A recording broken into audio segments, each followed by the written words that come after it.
이 복이 무엇인자가 문제죠. 예수를 믿으면 복을 받는다는 말씀이 에베소서 1장 3절에서 우리가 지금 보고 있는 6절까지의 말씀 전체가, 또는 에베소 3장 1절에서 14절 전체가 예수 믿는 사람들에게 주어지는 그 하늘에 속한 모든 신령한 복이 무엇인지를 말씀하고 있습니다. 그래서 이 복에 대해서 정리가 안 되면 예수 믿는 사람들이 복 받았다 할 때 그 복이 과연 무엇이 복인지를 알지 못하면 그저 세상 사람들이 말하는 복과 차별이 없게 됩니다. 그러면 세상 사람들이 복 받았다 하는 거하고 예수 믿는 사람들이 복 받았다는 거, 그 내용이 구별이 안 된다면 예수 믿는 것, 또 세상에 그냥 사는 사람들하고 구별 안 되는 건 마찬가지죠. 여러분, 하나님께서 우리를 세상에서 구별했다는 말이죠. 구별했다는 게 거룩입니다. 우리가 거룩하다는 말은 딴 말이 거룩이 아니라 세상에서 분리시켜서 따로 모아놓았다. 이 교회라는 개념도 그래요. 에클레시아라는 말이 세상으로부터 떼서 따로 모아놓은 것이에요. 이게 거룩이거든요. 그러니까 예수 믿는 사람들의 복의 개념이 정리 안 되면 예수 믿는 거 아니라고 봐야 돼요. 한국 교회의 가장 큰 문제가 복의 개념이 정리가 안 돼 있는 겁니다. 그래서 지금 에베소에서 지금 한 2달 동안 계속 하늘에 속한 신령한 복이 무엇인지를 지금 말씀드리고 있는 겁니다. 그래서 여러분들이 한번 이제 질문을 해보죠. 여러분들 복이 뭡니까? 복이 뭡니까? 다 나와 있는데 책에. 복이 무엇이죠? 창세전에 그리스도 안에서 우리를 택하셨다. 이게 복이다. 그게 뭔 복인데요? 그거 돈 됩니까? 얼마 되는데요, 그게? 그럼 우리가 자본주의 사회에 살다 보니까요. 오늘 어버이날 선물했으면 받으시면 이 어버이날 선물 받았는데 파자마 이거 얼마 줬습니까? 이래 나오는 거예요. 이러면 그렇게 됩니까? 안 됩니까? 되잖아요. 이거 뭐 5만 원이가 에이 뭐 별로 비싼 건 아니네 이런데 50원이가 제법 비싸네. 하여튼 우리의 사고방식 자체가 뭔가 선물을 받았을 때 그걸 가지고 뭐로 계산한다고요? 돈으로 계산하고 돈으로 환산하잖아요. 그러니까 자, 그럼 다시 묻습니다. 여러분들 복이 뭡니까? 창세전에 예수 그리스도 안에서 택하심을 입었다. 그거 얼마 되는데요? 얼마짜리입니까 그게? 돈으로 환산할 수 없어요. 그래서 하나님의 생명의 대속은 너무나 귀하기 때문에 시편에서 나오죠. 어느 누구도 값주고 바꿀 수가 없다. 값주고 돈으로 환산할 수가 없죠.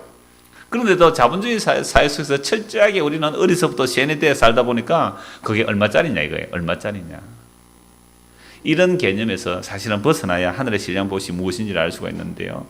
그래서 창세전에 예수 그리스도를 택하신 것이 복입니다. 그리고 왜 우리를 택하셨습니까?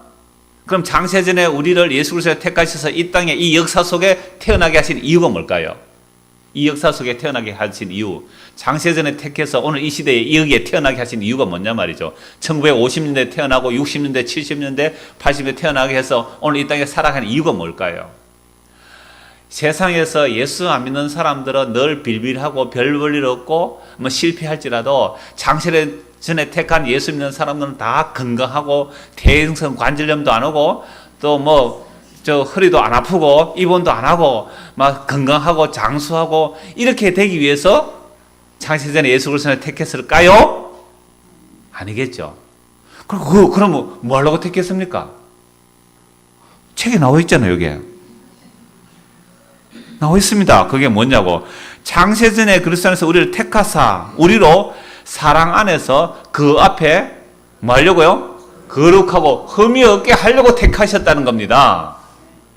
이걸 복이라 그래요. 왜? 하나님이 거룩하고 흠이 없으신 분이기 때문에 하나님 앞에 살아가려면 거룩하고 흠이 없어야 살아가요. 그럼 우리는 얼마나 점이 많아요. 여러분 요새 텔레비전이 이거 좋아가지고 HD 화면이 나오니까요. 연예인들이요 안에 뭐가 다 보여요? 뭐 약간 여드름 자국, 뭐 뾰록지, 어릴 때 손톱에 끓긴 자국 다 보이는 거예요. 옛날에는 잘 안 보이는데 희미할 때는 그죠? 텔레비가 좋으니까 다 보여요. 다 보이니까 이제는 이걸 커버하기 위해서 뭘 합니까? 파운데이션이 얼마나 좋은지. 옛날에는 손으로 두드렸는데 이제는 뭐예요? 진동 기계 1분에 10,000번 두두두두두두두 하면은 완전 물광을 먹이는데 생얼 같아요. 완전 이 얼굴에 티도 점도 흠도 없이 보이도록. 근데 그거 하루밖에 못 가요. 저는 세수하면 어쩝니까? 세수하면 내가 화장벌에 속았다. 그러니까 이 세상 문화 그래요. 아담과 하와가 에덴 동산에서 범죄하고 나서 인간이 한 것이 뭐냐면 화장하기입니다. 화장술이에요. 그게 부끄러움을 가린 거 아닙니까? 무화 나무 잎으로 가리듯이 내 안에 정과 팀을 나의 힘과 능력과 기술로 나를 커버하고 화장하는 거, 화장술. 이게 인류 역사예요. 문명의 발달은 하나님 앞에 자기 죄를 가리는 화장술의 역사. 하나님 앞에서 벌거벗은 모습, 나는 부끄러운 모습, 나는 이렇게 부끄러운 죄인다 하고 이렇게 나오는 게 아니고 항상 가리고 나오잖아요. 그래서 하나님 앞에 세워지려면 거룩하고 흠도 티도 없어야 되는데 거룩하고 흠도 티도 없게 하기 위해서 우리를 이 세상에 불러내셨고 그리고 교회로 불러내시고 이곳에서 우리는 찌극찌극하면서 날마다 흠이 튀어나오고 주름 잡힌 것이 튀어나와서 어떻게 해야 그러면 거룩하고 흠이 없게 되느냐라고 할 때 오직 예수 그리스도의 십자가의 피로만 예수 그리스도의 십자가의 피로만 흠도 주름도 티도 없게 된다는 사실을 알게 하시고 믿게 하셔서 하나님 앞에 거룩하고 흠이 없는 자들로 세우기 위해서 우리를 불러 모으셨다는 사실 이걸 복이라 이 말입니다. 목사님 아직도 그게 복인지 잘 모르겠습니다. 오늘 계속 이 말씀 드릴 거예요. 그래서 우리를 창세전에 택하셨다는 것은 우리가 원해서 여러분 우리가 언제 창세전에 하나님 나 끼워주세요 이럴 사람 없잖아요. 창세전에는 우리가 손댈 수 없는 공간이라 이 말이죠. 시간이고요. 그래서 우리가 손댈 수 없는 시공간 전에 영원 전에 하나님께서 예수 그리스도 우리를 택하신 이유는 그 하나님의 사랑에서 거룩하고 흠이 없게 하시려고 또 그렇게 하신 이유는 5절입니다. 그 기쁘신 뜻대로 우리를 예정하사 예수 그리스도로 말미암아 자기의 아들들이 되게 하셨어요. 오늘 설교 제목 이겁니다. 하나님의 자기 아들들 만들기. 하나님께서 창세전에 예수 그리스도 안에서 우리를 택하셔서 하나님의 아들들 만들기. 왜 아들들이 되어야 됩니까? 친아들은 따로 있잖아요. 예수님만이 하나님의 친아들이시고 우리는 양자들이에요. 그래서 아들들이라고 말한 겁니다. 아들들은 양자예요. 하나님의 친아들은 예수님이시고 우리는 하나님의 아들들이에요. 그래서 오늘 설교 제목이 뭐라고요? 하나님의 아들들 만들기. 처음에는 양자 입양 이렇게 했습니다. 양자 입양. 그러니까 오늘 본문과 맞춰서 그냥 하나님의 아들들 만들기로 했습니다. 그러면 하나님께서 왜 우리들을 하나님의 아들들로 만들어내실까요? 이 아들들 이야기하니까 또 여자분들은 화난다 그래요. 그래서 현대 번역에서는 자녀들, 하나님의 아들과 딸 이렇게 번역하는 성경도 있습니다. 하나님의 아들과는 다 포함되는 거예요. 그러면 교회는 예수 그리스도의 신부입니다 그러면 남자들은 어때요? 이상하다. 내가 이 남자인데 왜 신부라지? 기분 나쁠 거야. 여자들은 신부라면 이해가 되잖아요. 그러니까 교회가 예수 그리스도의 신부라면 남자든 여자든 구별 없이 다 뭐가 되죠? 예수의 신부예요. 그러니까 하나님의 아들이라 그러면 아들과 딸, 남자, 여자 구별 없이 뭐예요? 둘만 다 잘 기르자 이 말이 아니고 아들과 딸 다 구별 없이 뭐예요? 하나님의 아들이에요. 하나님의 자녀다 이 말입니다. 그래서 하늘나라 가면요 남자, 여자 구별해요 안 해요? 안 해요. 하늘에 가면 천사들 같이 된다 그랬습니다. 시집가고 장가가는 일 없어요. 그러니까 조금만 더 참으세요. 이혼하지 마시고. 하늘나라 가면 되는데 그러니까 어떤 분이 그랬대요. 야 나는 죽었어도 뭐 하늘나라 가서도 니하고 살고 싶다. 그냥 부인이 있다가 난 당신하고 살기 싫다 그랬대요. 그래서 조금만 참으면 되잖아요. 근데 왜 그런 아내와 남편을 주시냐면 뭐 하려고? 우리로 하여금 흠도 티도 없게 하려고. 지금 남편이 아니면요. 지금 아내가 아니면 내 흠과 티를 덜쳐낼 사람이 아무도 없습니다. 희한하죠. 내 속에 숨은 어떻게 그렇게 잘 알고 건드리는지 화나게 만드는지 이건 정말로 하나님께서 붙여주신 사람 맞습니다. 확실합니다 이건. 여러분 다른 사람들 몰라요.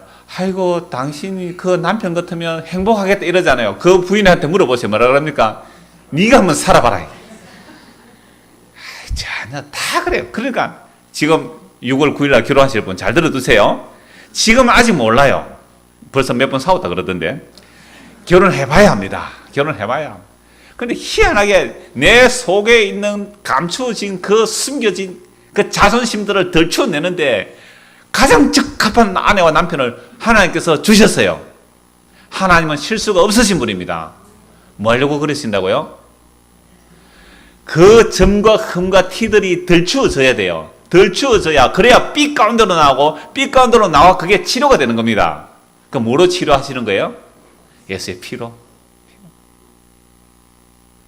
그래서 흥과 튀게 이게 에베소에 굉장히 풍성한, 나중에 에베소 5장에 가면 이 부분이 나오니까 그때 또 다루기를 하고요. 그래서 오늘은 하나님의 자기 아들 만드는데 어떻게 하나님의 아들들 만들어내시는가라고 할 때 하나님께서 아담과 하와의 범죄 이후에 하나님의 아들이 아니잖아요. 다 아담의 아들, 딸들이 되어버렸습니다. 육체가 되어버렸어요. 그래서 노아 홍수를 한번 심판합니다. 온 인류를 심판해버리고, 왜? 인간들은 자기들 생각밖에 안 해요. 하나님 생각 안 합니다. 자기 마음에 좋은 대로만 살아가는 이 세상을 하나님께서 노아 홍수를 통해 심판을 하십니다. 심판하고 나서 바벨탑을 쌓는 인간들을 또 흩어버리죠. 흩어진 그 인간들 중에서 하나님께서 아브라함을 불러내십니다. 아브라함에 불러서 두 가지 약속을 합니다. 하나는 땅과 씨에 대한 약속을 합니다. 땅은 약속의 땅, 가나안 땅을 주겠다고 했는데 아브라함이 죽을 때까지 그냥 무덤 하나 사놓은 것뿐이에요. 땅 차지 못했습니다. 그래서 하나님께서 4대 만에 너희의 자손들이 다른 나라에 가서 종으로 살다가 4대 만에 돌아오리라, 약 400만 년 만에 돌아오리라고 약속 주셨습니다. 씨는 전혀 없었어요. 근데 그 씨가 바로 이삭이었습니다. 아브라함의 씨려고 난 이스마엘은 하나님의 씨가 아니었어요. 약속의 자녀가 아닙니다. 그래서 이삭만 하나님의 약속의 자녀가 되는데, 이 이삭은 아브라함의 능력이 아니라 하나님께서 약속으로 태어난 자. 그래서 사라에게서 생리가 끊어지고 완전히 성녀, 할머니가 되었을 때 자녀가 생기게 하셔서 하나님의 능력으로 약속의 자녀가 태어난다는 걸 보여주시죠. 그래서 아브라함과 이삭과 야곱에 약속하시기를 너희의 후손들이 4대만 이 땅에 돌아오리라. 그 하나님의 약속대로 아브라함과 이삭과 야곱의 자손들 약 70명이 애굽에 내려갑니다. 애굽에서 약 400년이 지나면서 인구가 급격하게 늘어나죠. 아무리 인구 억제 정책을 해도 하나님의 약속은 바로왕이 막을 수가 없습니다. 오히려 애굽이라는 거대한 제국은 인큐베이터 역할을 하는 거죠. 이스라엘 백성들이 자랄 수 있도록. 그래서 400년 동안 국가가 성립되는 겁니다. 이랬을 때 하나님께서 이제 때가 참에 이스라엘 백성들을 애굽에서 불러내시는 거죠. 애굽에서 불러내시는 그 이유가 바로 하나님의 뭐 만들기? 아들들 만들기. 그래서 때가 되면 이스라엘 전체를 집단으로 하나님의 아들로 만들어내시는 거예요. 집단적인 아들로 만들어내는 겁니다. 그게 출애굽기 4장 22절 23절입니다. 제가 읽어드리겠습니다. 너는 바로에게 이르기를 여호와의 말씀에 이스라엘은 내 아들 내 장자라. 내가 네게 이르기를 내 아들을 보내주어 나를 섬기게 하라. 하여도 네가 보내주기를 거절하니 내가 네 아들 네 장자를 죽이리라 하셨다 하라 하시니라. 지금 때가 되어서 하나님께서 모세를 바로왕에게 보냅니다. 그래서 바로왕에게 가서 뭐라고 말하게 하느냐면, 야 바로왕, 이스라엘은 여호와의 말씀에 이르하다. 이스라엘은 내 아들 내 장자다. 내놓아라. 내 아들 내 장자는 바로왕을 섬길 게 아니고 여호와를 섬기게 되어 있다. 그래서 오늘 우리를 세상에서 구원하여 내는 이유가 뭘까요? 하나님 섬기라고 우리를 구원해 내셨어요. 그럼 세상에 있을 때는 누구 섬겼어요? 바로왕 섬긴 거예요. 바로왕이 무슨 세력입니까? 마귀예요, 마귀. 세상이라 이 말입니다. 세상의 피라미드 권력 구조에서 그 정점을 향해 달려가는 거예요. 이게 세상 원리 아닙니까? 여러분들의 자녀가 성적이 오르는 게 좋아요? 내려가는 게 좋아요? 자꾸 올라가요. 자꾸. 저 높은 곳을 향하여, 저 높은 곳을 향하여. 자꾸 올라가요. 어디까지요? 피라미드 꼭대기까지. 그래서 전 세계 몇 프로 안에 들기를? 1% 안에 들기를. 대한민국 1%는요, 대한민국 1%는 그거 전 세계 1%에 몇 명 못 들어갑니다. 그렇게 사람들마다 이게 바로왕의 체제예요. 피라미드 구조란 말이죠. 이런 구조 속에서 우리를 구원해 내시는 거죠. 이제는 바로왕에서 빠져나오라. 이제 하나님을 섬기라. 그럼 하나님을 섬기는 때에는요, 피라미드 구조가 될까요? 안 될까요? 안 돼요. 하나님 안에서는요, 예수 그리스도 안에서 전부 형제자매, 계급 없습니다. 교회 안에서 계급 없어요. 높고 낮은 거 없습니다. 그래서 제가 전에 성경모 할 때 한번 말씀드렸죠. 금요일날 동그라미를 그렸죠. 가운데 보좌에 계신 이와 어린 양 점 딱 찍으면 동그라미를 그리는 거예요. 그러면 보좌에 계신 이와 어린 양으로 주부로부터 다 똑같아요. 뭐 장로는 가깝고 뭐 집사는 멀고 그런 거 없습니다. 예수 그리스도 동일한, 제가 그냥 이거 물리적인 그 그림으로 그리는 거예요. 가운데 있으면 다 똑같아요. 한 사람이 3m 하면 전부 다 3m예요. 그럼 좀 사람 많아지면 어떻게 하면 되죠? 좀 뒤로 물어가면 돼요. 4m. 똑같아요. 차별이 전혀 없습니다. 이게 하늘나라거든요. 세상은 어떤 원리고요?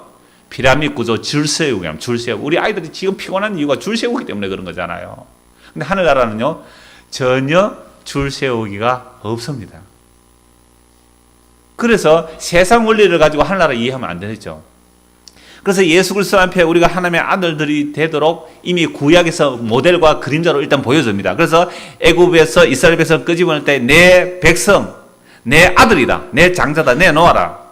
그런데 바로왕이 순순히 안 내어놓을 거 아시잖아요.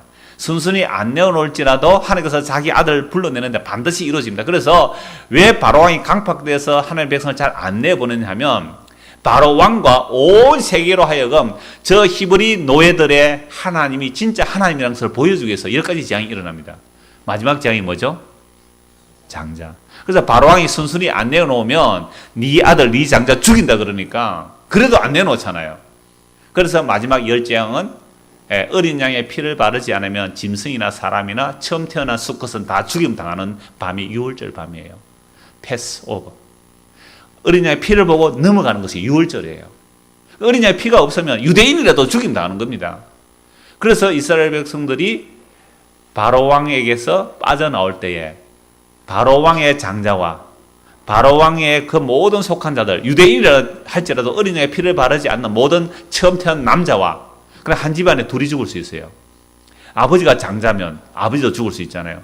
아들의 장자면 효연이가 아들 장자면 효연이 죽는 거예요. 그냥 대 끊어지는 겁니다. 그래서 이런 식으로 장자의 죽음을 통하여 살아남은 이스라엘 백성들이 출애굽을 할 때 그들은 무엇 때문에 구원받아 나왔냐? 와, 어린 양의 피 때문에 우리 아들이 살았다. 여러분, 장자가 죽었다는 건 다 죽었다는 말이에요. 대표이기 때문에. 와, 하나님 어린 양의 피 때문에 우리 아들이 살았구나. 그렇게 나온 이스라엘 백성들이 하나님의 아들이에요. 하나님의 장자예요. 그래서 이스라엘이 하나님의 아들 되려면 항상 뭐 아래에 있어야 하나님의 아들 됩니까? 어린 양의 피, 장자의 희생 아래에 있을 때 이게 이스라엘이라 이 말이에요. 그러니까 오늘 교회가 하나님의 아들이 되려면 뭐 아래에 있어야 돼요? 예수님의 피 아래에 있을 때 하나님의 아들이 되는 겁니다. 교회가 뭐 당회가 있는지 없는지, 여러분 우리 합동측 헌법에 보면요, 목사 없는 교회는요 허위 교회입니다. 그걸 허위 교회라고 그래요. 그러니까 이 사람이 만든 제도잖아요. 어느 교단에 속하고 그게 중요한 게 아니라 당신들이 두세 사람이나 모였을지라도 예수 그리스도의 보혈 안에 있느냐. 그게 온전한 교회거든요. 사람이 수만 명이 모이고 멋있는 건물이 있고 뭐 어마어마한 일을 한다고 할지라도 예수 그리스도의 보혈 안에 있는 것이 아니라 야 우리가 모여서 우리의 힘을 가지고 우리 넓히는 게 힘을 가지고 뭔가 이루어보자 하면 그건 교회 아니란 말이에요. 만 명이 모여서 할지라도 그 보혈 안에 있지 않으면 하나님의 아들 아니다 이 말입니다. 이걸 구약 전체에서 지금 계시로 보여주는 겁니다. 그러면 이스라엘 백성들이 왜 하나님께서 애굽에서 끄집어내시는가?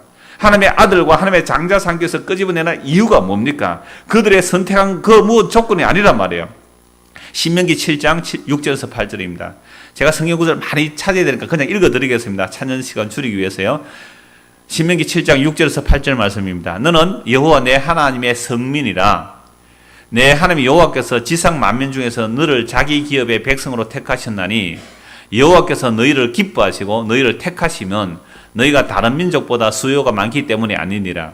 너희는 오히려 모든 민족 중에서 가장 적으니라. 여호와께서 다만 너희를 사랑하심으로 말미암아 또는 너희의 조상들에게 하신 맹세를 지키려 하심으로 말미암아 자기의 권능의 손으로 너희를 인도하여 내시되 너희를 그 종되었던 집에서 애굽 왕 바로의 손에서 속량하셨나니.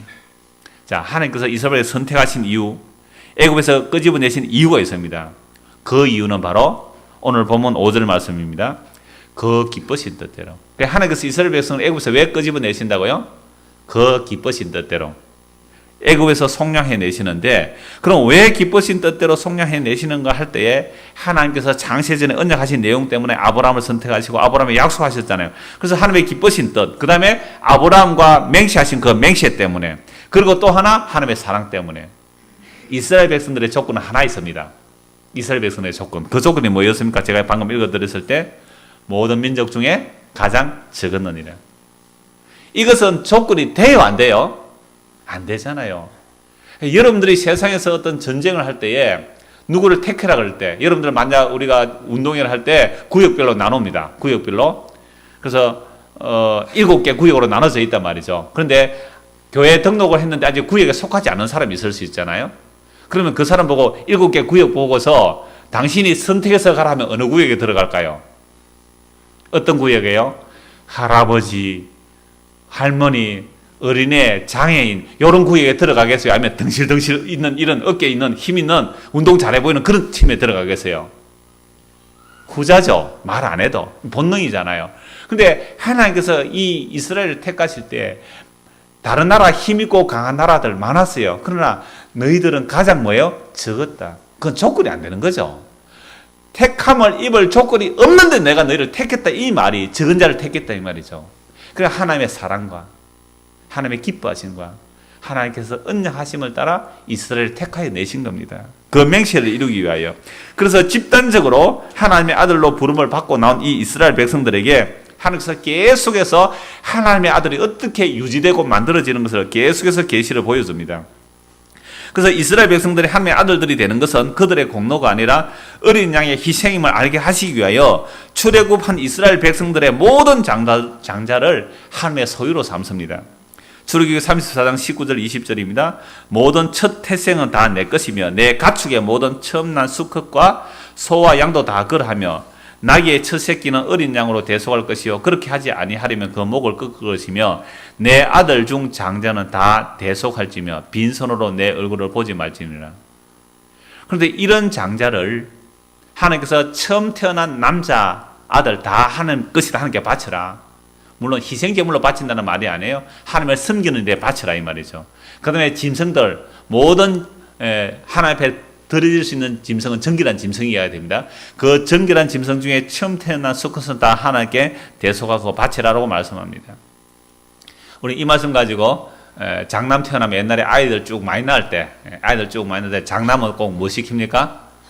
목사 시키잖아요. 목사. 장남은 목사 시킨대. 자기는 하기 싫은데 엄마 아빠가 억지로 하락해가지고 할 수 없이 목사 돼가 고생하는 순도 많이 봤습니다. 이제는 그러지 마세요. 뭐 장남이라고 니는 뭐 주의 종되라 하지 마시고. 신약 시대는 그러하지 않습니다. 민수기 3장 45절입니다. 그래서 이 장자, 그래서 이스라엘의 12지파가 다 장자를 하나님께 드리려고 하는 것보다 번거롭잖아요. 그래서 아예 하나님께서 한 지파를 택하십니다. 한 지파를 택하셔서 이스라엘의 장자를 대신해서 한 지파를 세운 게 그게 레위지파죠. 그래서 민수기 3장 45절입니다. 이스라엘 자손 중 모든 처음 태어난 자 대신에 레위인을 취하고 또 그들의 가축 대신에 레위인의 가축을 취하라. 레위는 내 것이니라 나는 여호와이니라. 모든 지파의 장자를 대신하여 레위지파 전체가 하나님의 장자로 삼아버립니다. 왜 이렇게 합니까? 레위지파가 하는 일은 제사의 직분을 감당하는 거죠. 그래, 레위지파가 할 일은 자기는 기업도 없습니다. 레위지파는 땅을 받지 않습니다. 그래서 희생되는 것이죠. 그래서 레위지파가 하는 일은 하나님께 이스라엘 백성들의 죄를 대신해서 죄를 속하는 제사장의 역할을 하며 죄를 속하고 나서 또 이스라엘 백성을 향하여 축복하는 역할을 제사장이 하는 겁니다. 그럼 제사장은 원래 누구였지요? 장자죠, 장자. 맏아들 대신에 장자로 들어온 겁니다. 그래서 토지 소산의 만물도 하나님께 드려지는 거죠. 그 만물이 바로 11조의 개념이에요. 그래서 하나님께 11조 드리는 것, 또 토지 소산의 만물, 또 장자, 이 모든 개념들이 하나님께 드려짐으로 이스라엘, 즉 하나님의 아들이 이스라엘인데 이스라엘이 유지되는 것은 항상 무엇으로 유지된다는 것을 보여줍니까? 장자의 희생으로 유지된다는 것을 보여주기 위해서 레위지파를 택하시는 거죠. 레위지파가 장자를 그랬습니다. 그런데 메시아는 레위지파로 오지 않았어요. 어느 지파로 옵니까? 왜 유다 지파로 와요? 구약의 제사장 제도는 그림자이기 때문에, 구약의 짐승의 제사로는 온전히 구원할 수 없기 때문에, 그래서 유다 지파에서 홀이 나타나리라는 것은 이미 야곱의 유언에서 나타납니다. 그러면 레위 지파는 어떻게 되는데요? 이 레위 지파가 아브라함의 허리 속에 있을 때에 아직 아브라함의 허리 속에서 이삭이 나오고 이삭의 허리 속에서 야곱이 나오잖아요. 그래서 위로 소급에서 올라가면 이 레위 지파도 전부 다 누구 안에 있었어요? 아브라함의 허리 속에 있을 때 이 아브라함 누구에게 11조를 드렸습니까? 멜기세덱이 드리잖아요. 멜기세덱이 바로 예수 그리스도의 모형이거든요. 그럼 아브라함이 멜기세덱에 드렸기 때문에 레위 지파가 아닌 유다 지파로 오는 것이 마땅하다고 그래요. 멜기세덱의 반차를 따라오신단 말이죠. 그래서 예수님께서 이스라엘의 장자가 되어 오시는 거죠. 예수님께서 장자의 희생물로 오신다 이 말이죠. 그래서 이스라엘 전체는 항상 하나님의 그 장자가 희생되는 그 공로로 유지되어야 합니다. 그게 제사장 나라예요. 자, 그런데 우리가 구약을 이미 다 알고 있으니까요. 구약 역사 전체를 통하여 이 이스라엘 백성들이 장자의 희생을 통하여 이스라엘 백성들이 유지되는 그 나라가 제대로 이루어졌습니까? 나라가 망해버렸습니까? 나라가 망해버렸죠. 그러면 하나님께서 이스라엘 백성들을 통하여 이루어내시고자 하는 하나님의 아들 만들기는 실패한 것입니까? 이스라엘 나라 망해버렸잖아요. 바벨론에서 완전히 멸망되어 버렸습니다. 그래서 물론 바벨론에서 돌아왔지만 또다시 예수님께서 십자가 지시고 나서 AD 70년에 로마에서 예루살렘 성전 파괴되고 완전히 이스라엘 백성이 흩어져 버렸어요. 그러면 도대체 오늘 이 시대에, 이 신약 시대에 2000년 전에 예수님 오시고부터 이스라엘이 과연 어디 있느냐 이 말입니다. 많은 사람들이 지금 예수 믿고 돌아오는 이스라엘 사람들을 보고 이스라엘, 그들 이름을 이스라엘을 그러잖아요. 그게 이스라엘의 회복으로 보는데 신약 시대의 이스라엘은 하늘에 속한 이스라엘입니다. 그 이스라엘 자체가 이스라엘로 보면 안 된단 말이죠. 왜? 예수님께서 모든 구약의 언약을 완성하셨기 때문에 그러합니다. 그래서 하나님께서 자기 아들들을 만들기에 실패한 게 결코 아닙니다. 구약에서 이스라엘 실패가 완전한 실패가 아닌 이유는 이스라엘이 잘려진 그 자리, 실패한 자리에 이방인이 들어온 거예요. 이것은 오늘 우리 주일학교 로마서 설교할 때 같이 인용해서 말씀을 드렸습니다만은 로마서 11장에 잘 나옵니다. 그래서 유대인들이 실패한 그 자리가 완전한 실패의 자리가 아니고 오히려 이방인들이 들어오는 자리가 됐단 말이죠. 그래서 새 언약은 하나님의 영원한 장자 예수 그리스도께서 자신의 피로 이루어내시는 것이 새 언약입니다. 이 새 언약이 이미 구약에 다 예언되어 있습니다. 그래서 구약의 이스라엘 백성, 육적 이스라엘 백성들이 실패하는 것은 실패가 아니고 예수 그리스도로 인하여 완전히 하나님의 자기 아들들, 새로운 이스라엘, 하나님의 새로운 장자를 만들어내시는 것을 보여주는 겁니다. 그래서 하나님의 아들들로 만들어내시기 위해서 예수님께서 이 땅에 오신 겁니다. 그래서 다시 오늘 본문 5절을 보십시오. 그 기쁘신 뜻대로 우리를 예정하사 예수 그리스도로 말미암아 자기의 아들들이 되게 하셨으니 구약 시대는 장자의 희생을 통하여 이스라엘이 유지되는 것 자기의 아들이에요. 아들의 나라예요. 하나님의 아들의 나라. 근데 실패하잖아요. 왜 실패합니까? 모형이고 그림자이기 때문에. 그래서 실패하지 아니하실 모든 언약을 완성하실 예수 그리스도 안에서 이제 새롭게 하나님의 아들들을 만들어내시는 겁니다. 그래서 적어도 오늘 저와 여러분이 예수님을 믿고서 하나님의 아들이 되었다면요. 6절에 이는 그가 사랑하시는 자 안에서 우리에게 거저 주시는 바 그의 은혜의 영광을 찬송하게 하려는 것이라. 진짜로 예수 믿는 사람은요. 그 은혜의 영광을 찬송할 수밖에 없습니다. 이거 다음 주에 더 좀 구체적으로 보겠습니다만은 하여튼 하나님께서 우리를 아들로 만들어내시는데 어떻게 하나님께서 우리를 하나님의 아들들로 만들어내십니까? 우리가 예수님을 믿고 하나님의 아들로 입양되기 전에 어떤 자들이었는지 먼저 봐야 됩니다. 그거 에베소 2장에서 한번 보겠습니다. 바로 옆에 있죠. 에베소 2장 1절 봅니다. 우리가 하나님의 아들이 되기 전에 하나님의 아들로 입양되기 전에 이 땅의 역사 속에서 태어난 우리는 비록 창세전에 예수 그리스도 선택을 입었다 할지라도 이 역사 속에서 우리는 어떤 모습이었는가? 2장 1절입니다. 그는 허물과 죄로 죽었던 너희를 살리셨도다. 여보, 허물과 죄로 죽었기 때문에 하나님에 대한 감각 없는 자다 이 말이죠. 그러면 하나님에 대한 감각 없는 자가 어떻게 살아가는가? 그때 너희는 그 가운데서 행하여 이 세상 풍조를 따르고 공중의 근세 잡은 자를 따랐으니 곧 지금 불순종의 아들들 가운데 역사하는 영이라. 전에는 우리도 다 그 가운데서 우리 육체의 욕심을 따라 지내며 육체와 마음에 원하는 것을 하여 다른 이들과 같이 본질상 진노의 자녀이었더니 예수 그리스도로 말미암아 하나님의 자녀로 입양되기 전에는 우리가 어떤 사람이었어요?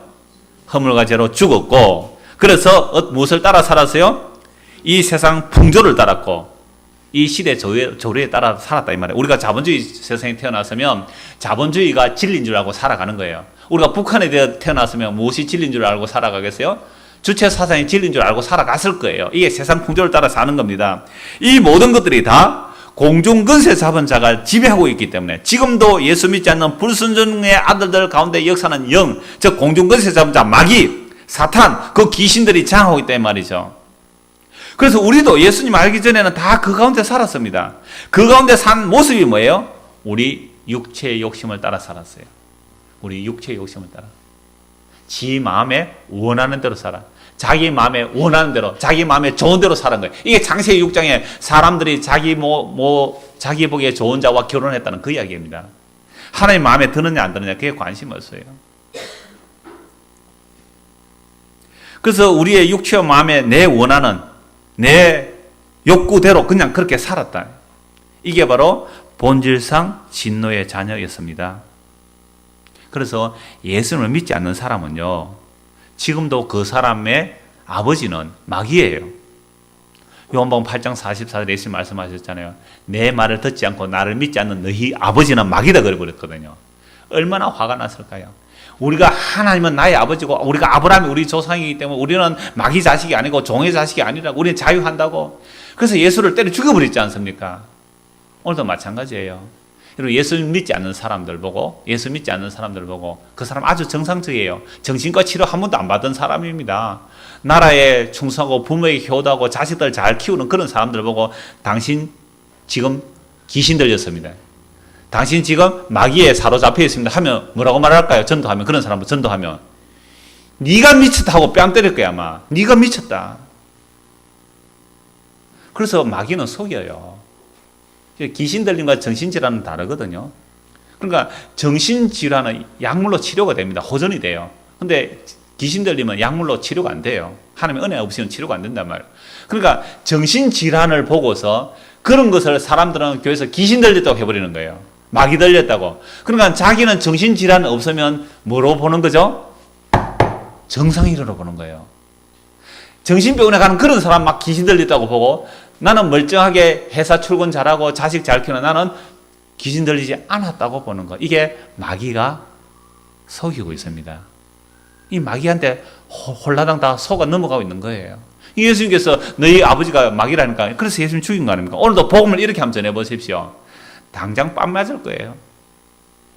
그런데 천에 하나 만에 하나 정말 그러하네요. 나는 내 마음에 원하는 대로 살았는데 이게 본질상 진노의 자녀였군요. 이대로 살았으면 나는 지옥 갈 수밖에 없었군요.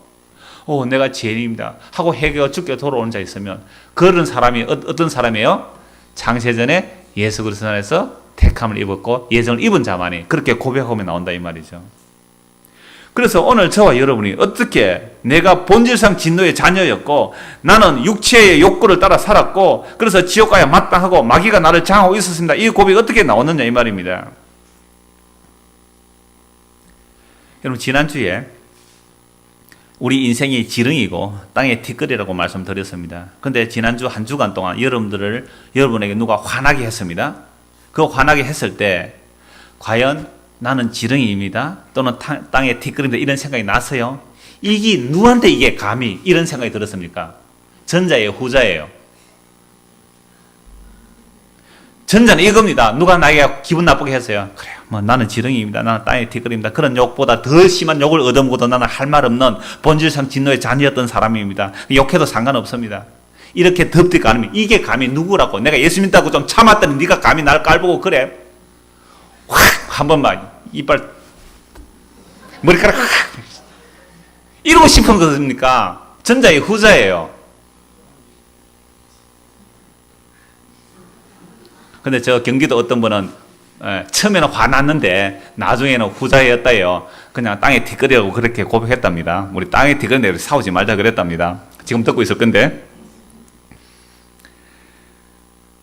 여러분 우리가 정말로 본질상 진노의 자녀였고 우리가 마귀가 우리 아비였기 때문에 하나님께서 우리를 그냥 그대로 내버려 두셨다면 정말 지옥 갈 수밖에 없던 자임이 실로 마음으로 인정이 되고 아멘이 되신다면 하나님께서 창세전에 택한 백성 맞습니다. 그런데 나는 아닌데요 하는 분은 둘 중에 하나입니다. 창세전에 택함을 입지 못한 자이거나 택함을 입었지만 아직도 복음을 못 들어가지고 아직도 알지 못하거나 저는 저와 여러분이 다 후자이기를 원합니다. 그런데 그건 내 일이 아니니까 저는 증거할 뿐이에요. 이래요. 정말로. 그래서 진짜로 예수 그리스도의 십자가의 피로 구속받은 자는 뭘 안다고요? 나는 그대로 내버려두면 지옥 가야 마땅한 본질상 진노의 자녀였습니다. 나는 평생을 살아오면서 내밖에 몰랐습니다. 이걸 알고 고백하게 되는 겁니다. 그래서 경기도에 어떤 분이 이런 얘기를 하셨어요. 이사야 53장을 지난주 말씀 나눴는데 이사야 53장을 쭉 읽어보면 이런 얘기를 하는 거예요. 목사님, 만약 어떤 사람이 인간적인 관계 속에서 나를 왜 이렇게 대신 누가 채찍을 맞고 누가 나를 대신해서 이렇게 희생했다면 내가 평생토록 내가 그 사람에게 감사하는 것 지극히 당연하지 않겠습니까? 그런데 왜 예수님은 나를 위해 지옥 형벌을 받으셨다는데 나는 왜 예수님께 대해서 그런 감사가 안 나오죠? 여러분, 세상 사람들이 여러분들에게 생명의 은인이 되었다 해보십시오. 평생 그 사람 잊어버리겠습니까? 여러분들이 부도 나 있을 때, 신용불량자가 되어 있을 때에 그 빚을 몽땅 다 갚아주고 여러분들의 신용을 회복시켜주고 그 다음에 여러분들이 사업할 수 있도록 아주 미천까지 든든히 되어줬다면 여러분 그 사람 잊어버리겠어요? 평생 안 잊어버릴 겁니다. 철철이 뭐 기념하는 날만 있다면 선물 갖다 주고 고맙다고 안 하겠느냐 이 말입니다. 그런데 영원한 지옥 형벌을 대신 감당하신 예수 그리스도의 대신 희생 이사야 53장 그 이야기를 알고 우리가 있다면서 왜 예수님에 대해서 이렇게 뜨거운 감사가 없지요? 하고 고민을 하는 거예요. 제가 대답을 하기를 그런 고민하는 것은 참 좋습니다. 그러나 아직도 집사님에게 남은 생애가 있습니다. 그 남은 생애 동안 하나님께서 창세전에 택한 백성이라면 하나님께서 우리를 다루어 가실 텐데 어떻게 다루어 가시느냐면 왜 내가 죽어 마땅한 죄인인지 그 죄의 본질이 어떠한지를 다 덜추어내는 거예요. 덜추어내서 나는 정말 천국 갈 자격이 없는 자임을 알고 지옥 가야 마땅한 자임을 알게 하십니다. 그러면서 동시에 예수 그리스도의 희생으로만 하나님의 아들들 되게 하신다는 이 사실도 알고 믿게 되는 거예요. 이게 두 개 같이 가야 돼요. 그래서 용서받은 이것이 얼마나 하늘에 속한 모든 신령한 복이 막 주어지는 통로가 되는지 이제부터 눈이 떠여지는 겁니다. 그래서 오늘 본문 5절 다시 봅시다. 같이 한번 읽겠습니다. 그 기쁘신 뜻대로 우리를 예정하사 예수 그리스도 말미암아 자기의 아들들이 되게 하셨으니 그래서 예수님의 희생으로 구약에서 맏아들 장자의 희생으로 다른 동생들이 거룩해지는 겁니다. 그래서 첫 곡식 그러니까 첫 열매를 드림으로 나머지가 거룩해지는 거예요. 그게 로마서 11장 16절 말씀인데요. 제사하는 처음 익은 곡식가루가 거룩한 적 떡덩이도 그러하고 뿌리가 거룩한 적 가지도 그러하니라. 그러니까 첫 만물이 하나님께 드려지는 거죠. 희생됨으로 거룩하게 하나님께 드려지잖아요. 그러니까 나머지들은요 거룩해지는 거예요. 누구 때문에? 첫 만물의 희생, 11조의 희생으로 나머지가 거룩해지는 겁니다. 그래서 예수님께서 11조로 우리의 만물이 돼서 맏아들이 돼서 하나님께 드려지잖아요. 예수님께서 거룩하게 드려짐으로 우리는 자동으로 뭘 입어요? 거룩함을 입는 거다 이 말입니다. 그래서 뿌리가 거룩하니까 가지도 그래야 합니다. 예수님에게 붙으면 그냥 우리도 거룩함을 입는 것이란 말이죠. 자, 그렇게 우리는 이 역사 속에서 하나님의 영원한 묵시 속으로 입양이 되는 겁니다. 양자로 입양되고 하나님의 아들들이 되는 겁니다. 그러면 이 역사 속에서 우리가 어떻게 하나님의 아들로 입양되는 걸 알 수 있는가? 요한복음 1장 12절 13절입니다. 영접하는 자 곧 그 이름을 믿는 자들에게는 하나님의 자녀가 되는 권세를 주셨으니 우리는 이 말씀만 딱 잘라면 안 됩니다. 이거 사역내에 나오는 거죠. 야, 예수님은 영접만 해라. 하나님의 자녀 된다. 1분 만에 영접시킬 수 있어요. 저도 길가에서 전도해보고 바닷가에서 전도하니까 5분 만에 예수 영접하는 사람 많이 있었어요. 이제 당신 하나님의 자녀입니다. 요거 12절만 하면 안 됩니다. 당신이 영접했기 때문에 당신 하나님의 자녀입니다. 라고 하면 그건 알미니안주의라 그래요. 그게 아니에요. 만약에 그렇게 영접할 수 있었다면 이것은 누구 때문에 됩니까? 13절입니다. 이는 혈통이나 육정으로나 사람의 뜻으로 나지 아니고 오직 하나님께로부터 난 자들이라. 하나님께로부터 난 자들만 예수님을 영접할 수 있는 겁니다. 하나님께로 난 자들만 예수님을 믿을 수가 있는 겁니다. 자기 의지적 선택의 결과가 아니라. 이게 창세전에 택한 백성들이에요. 그래서 우리가 역사 속에서는 예수 믿어야 됩니다. 회개하고 예수 믿는 것. 그러므로 예수를 믿고 영접할 수 있는 것은 어떤 사람의 혈통, 육정, 사람의 뜻이 아니에요. 우리 아버지가 참 예수 믿고 천국 갔으면 좋겠다. 내 마음은 그러죠. 우리 자녀가 예수 믿고 천국 좋겠다는 내 마음은 그러죠. 기도는 하세요. 그럼 결정권은 누구에게 있습니까? 하나님께 있습니다. 로마서 8장 14절 17절입니다. 무릇 하나님의 영으로 인도함을 받는 사람은 곧 하나님의 아들이라. 너희는 다시 무수하는 종의 영을 받지 아니고 양자의 영을 받았으므로 우리가 아빠 아버지라고 부르짖느니라. 성령이 친히 우리의 영과 더불어 우리가 하나님의 자녀인 것을 증언하시나니 자녀이면 또한 상속자 곧 하나님의 상속자요 그리스도와 함께한 상속자니 우리가 그와 함께 영광을 받기 위하여 고난도 함께 받아야 할 것이라. 우리가 양자의 영, 즉 성령은 양자의 영이라고도 합니다. 성령이 임했다는 것은 양자의 영이에요. 양자의 영을 받았기 때문에 예수님만 하나님을 아빠, 아버지라 부르는데 성령이 오니까 우리도 하나님을 어떻게 불러요? 아빠, 아버지라고 불러요. 여러분 친아들이 중요합니까? 양자가 중요합니까? 친아들이죠. 그런데요, 하나님은 친아들을 죽여서 누구를 살려내셨어요? 양자를 살려내셨어요. 이방 우리를 살려내셨어요. 여러분 우리나라는 핏줄을 하도 강조하기 때문에 양자의 개념이 별로 좋지 않습니다만은 여러분 2000년 전 로마의 법은 뭐냐면 양자로 입양을 하면요, 그 양자가 노예였을지라도, 그 양자가 빚을 졌을지라도, 그 양자가 사형수를 할지라도 다 탕감받는데요. 로마의 귀족의 양자가 되면. 그래서 모든 빚을 탕감받고 모든 죄가 용서받고 그 귀족의 신분과 지위와 재산을 몽땅 그대로 다 받는 것이 로마의 법이에요. 양자되면. 우리나라 양자 개념은 전혀 다르잖아요. 물론 우리도 양자해서 자식이 없어 양자해서 재산을 물려줍니다만은, 베너 영화 아시잖아요. 베너가 모함에 의했습니다만은 로마의 반역자로 몰려서 죄수가 되어서 그 전투선에 가서 노예가 쇠고랑에 차서 이 노젓는 사람 됐지 않았나요? 그렇게 쇠고랑에 매여서 전투하다가 배가 침몰하면 어떻게 되죠? 그냥 물에 빠져 죽는 거예요. 근데 사령관이 어떻게 잘 봐서 그때 풀어주라고 그래요. 쇠사슬을 풀어줬는데 마침 그 배가 파손되고 그 배에 탔던 사령관을 베너가 구해주잖아요. 그 인연으로 나중에 이 사령관의 아들로 뭐가 되죠? 입양. 그래서 모든 것을 다 가지지 않습니까? 그래서 자기를 모험했던 사람은 이제 복수하러 가는 그런 영화잖아요. 물론 이 베너 영화도 배경이 그렇잖아요. 야, 예수가 어디 있노? 예수가 없다. 해서 예수 없다는 영화 만들려고 조사하다가 이 사람이 예수를 믿게 되었어요. 그래서 베너라는 영화에서 예수님을 증거하는 영화가 되어버렸잖아요. 로마서 8장 28절 30절입니다. 우리가 알거니와 하나님을 사랑하는 자 곧 그의 뜻대로 부르심을 입은 자들에게는 모든 것이 합력하여 선을 이루느니라. 하나님이 미리 아신 자들을 언제 미리 아셨어요? 창세전에. 미리 아신 자들 또한 그 아들의 형상을 본받게 하기 위하여 미리 정하셨으니 이는 그로 많은 형제 중에서 맏아들이 되게 하려 하심이라. 또 미리 정하신 그들을 또한 부르시고 부르신 그들을 또한 의롭다 하시고 의롭다 하신 그들을 또한 영원롭게 하셨느니라. 시간이 조금 2, 3분만 더 걸리겠습니다.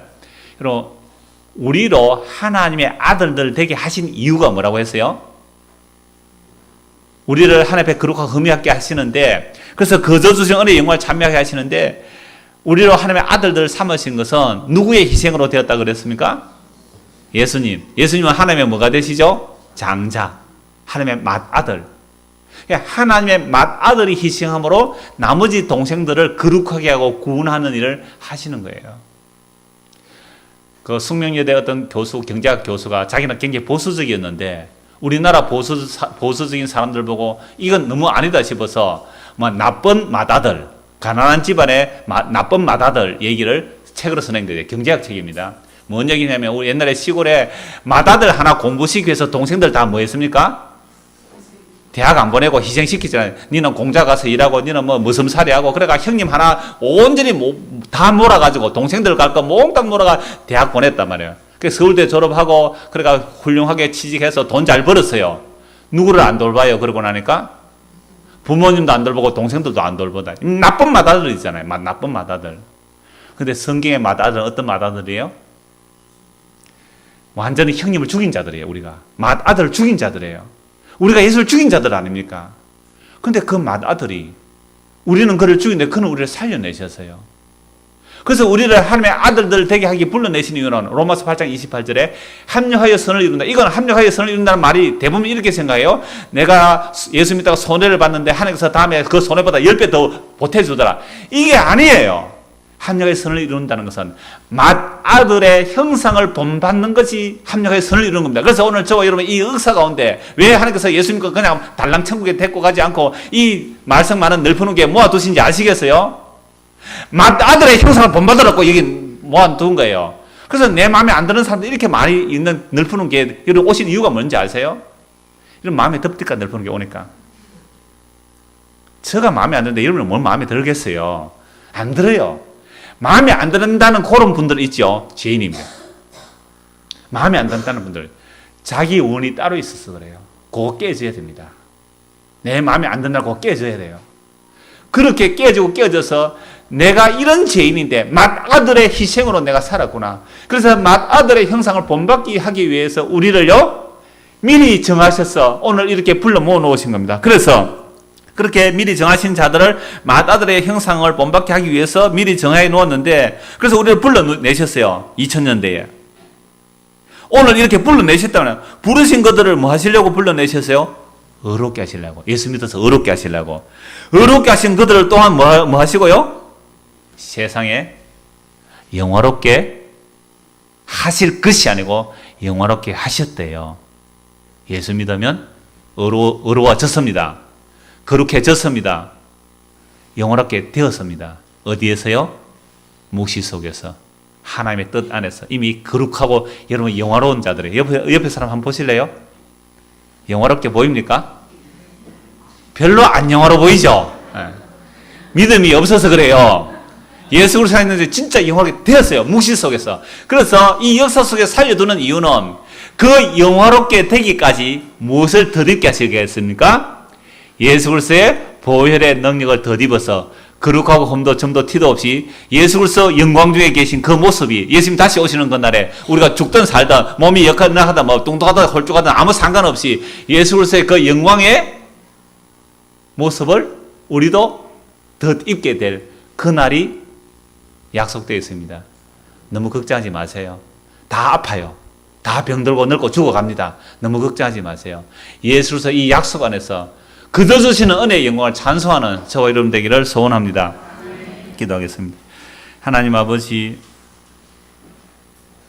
잠시 잠깐 지나갈 이 인생 속에서 우리는 어려운 일만 닥치면 정말 힘들어합니다. 그 이유는 이 세상이 전부인 것처럼 생각하기 때문에 그러하온데, 그러나 하나님께서 영원전에 예수 그리스도를 택하신 자를 이미 예수님의 피로 영화롭게 하셨다는 이 약속의 말씀을 믿게 하시고 이 영화로운 상태에 들어가도록 오늘도 우리를 이 역사 속에서 이끌어 가시는 주님, 그 주님 의지하면서 모든 것을 주님께 맡기고 살아가는 성도가 되게 하여 주옵소서.